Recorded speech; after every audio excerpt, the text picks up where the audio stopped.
Recently আমার skin এমন Korean glassy healthy bright হয়ে গিয়েছে তা তো আপনারা দেখতেছেন। এর আগে আমি আমার জার্নি ভিডিও শেয়ার করেছি, আজকেও আমি এমন একটা ভিডিও শেয়ার করব যা আমার রিসেন্ট ফেভারিট। ধৈর্য ধরে যদি ইনলেস বিউটির প্রোডাক্ট ইউজ করতে পারেন তাহলে আপনার লাইফ চেঞ্জ হয়ে যাবে। আর আপনারা যারা আমার মাথা একদম পাগল করে ফেলেন আপু আপনি কি ইউজ করেন তারা একদমই এই ভিডিওটা মিস করবেন না। রাতের বেলা হচ্ছে আমি এই কম্বোটা ইউজ করি। এখানে একটা মায়া সোপ রয়েছে যেটা লেমন ফ্লেভারের মধ্যে, এটা স্কিনটাকে ডিপলি ক্লিন করে, স্কিনের ডার্ট ময়লা সব কিছুকে ক্লিন করে নিয়ে আসে। সো এটা দিয়ে ক্লিন করার পর আমি সিরাম অ্যাপ্লাই করে নিই। এটা হচ্ছে নায়াসিনামাইড 10% সিরাপ। এটা স্কিনটাকে টাইটেনিং করে, স্কিনটাকে ব্রাইট করে, পিগমেন্টেশন ফেড করে। অনেক ভালো একটা সিরাম। আমার রিসেন্ট ইউজ করা মোস্ট ফেভারিট সিরাম হচ্ছে এটা। নায়াসিনামাইড পোর্সটাকে মিনিমাইজ করে থাকে, স্কিনটা টাইটেনিং করে থাকে। সো বয়সের ছাপটাকে অনেকটা কমিয়ে নিয়ে আসবে। তারপরে কিছুক্ষণ ওয়েট করে আমি আমার নাইট ক্রিমে চলে যাই। এটা হচ্ছে কিরা গ্লো হোয়াইটেনিং নাইট ক্রিম।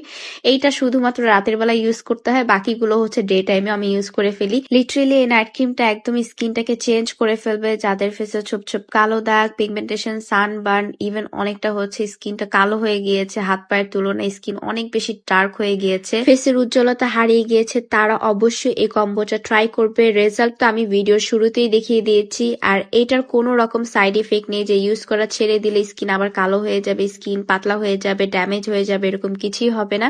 এই কম্বোটা তো আমি অলরেডি এই 3 নাম্বার ইউজ করতেছি। এটা হচ্ছে আমার নাইট টাইম স্কিন কেয়ার। আর ফেসের পাশাপাশি হাত পায়ের যত্ন কিন্তু নিতে হবে, না হলে হাত পা কিন্তু আরো বেশি কালো লাগবে ফেস ফর্সা হয়ে গেলে। এখানে আমি বডি লোশন ইউজ করে নিব, বিউটি ওভারের পমিগ্রেন্ট বডি লোশন। আর আমার স্কিন যেহেতু ওভার ড্রাই, সো উইন্টারে তো একদম ড্রাই হয়ে যায়, যার কারণে আমার অনেক ভালো একটা বডি লোশন ইউজ করতে হয় যেটা ডিপলি ময়েশ্চার করে। আর এই বডি লোশনে পমিগ্রেন্ট নায়াসিনামাইড আছে যেটা স্কিনটাকে ব্রাইটও করবে অ্যাট দ্য সেম টাইম।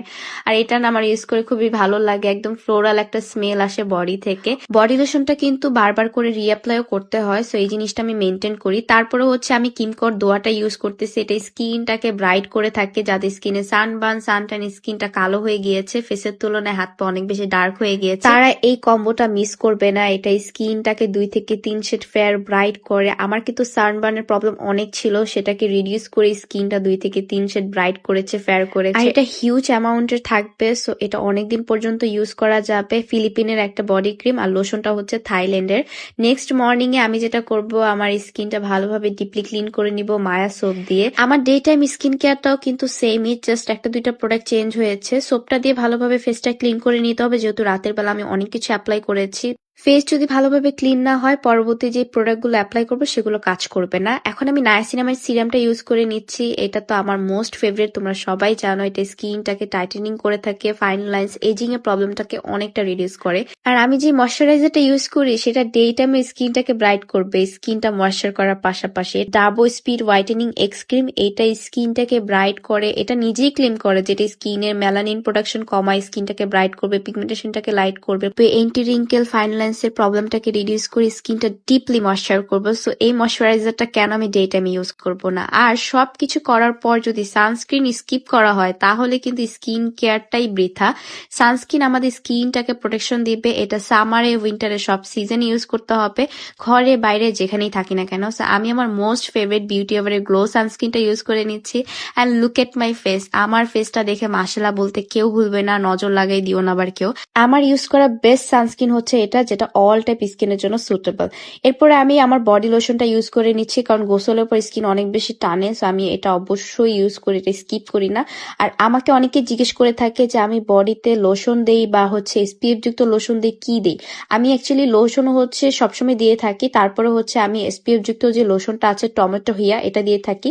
এটা হালকা একটা টোন আপ লুক দেয়, যেটা অনেক ভালো লাগে, কারণ আমরা যখন বাইরে যাই একটু মেকআপ করি বা একটু রেডি হই তখন এটা অ্যাপ্লাই করলে না হাতে পায়ে আর এক্সট্রা কিছুই করতে হয় না, ফেসের সাথে সাথে হাত পা অনেক বেশি ব্রাইট গ্লোই হয়ে থাকে। শুধু বাইরে স্কিন কেয়ার করলে হবে না, স্কিনটাকে ভিতর থেকে ব্রাইট গ্লো রাখতে হলে কিন্তু একটা কোলাজেন সাপ্লিমেন্ট খেতেই হবে। আর অনেকেই বলে থাকে যে এটা খেলে কি হয়, এটা খেলে কি হয়, শুধু জুস খেলে কি আমার স্কিন তোমার মতো ফর্সা সুন্দর হয়ে যাবে? আচ্ছা, আমি কি শুধু জুস খেয়েছি? আমি বাইরে স্কিন কেয়ার করেছি, দেন হচ্ছে পাশাপাশি জুসও খেয়েছি। আর এই জুস খেলে কিছুই হবে না, এটার কোনো রকম সাইড ইফেক্ট নেই। আবার এটা খেয়ে ছেড়ে দিলেও পরবর্তীতে কিছুই হবে না, খেলেই আপনি লাভবান। এটা আমি রেগুলার বেসিসে 2 প্যাকেট করে রাতে সকালে খেয়ে থাকি। তো এই হলো আমার টোটাল একটা স্কিন কেয়ার ভিডিও।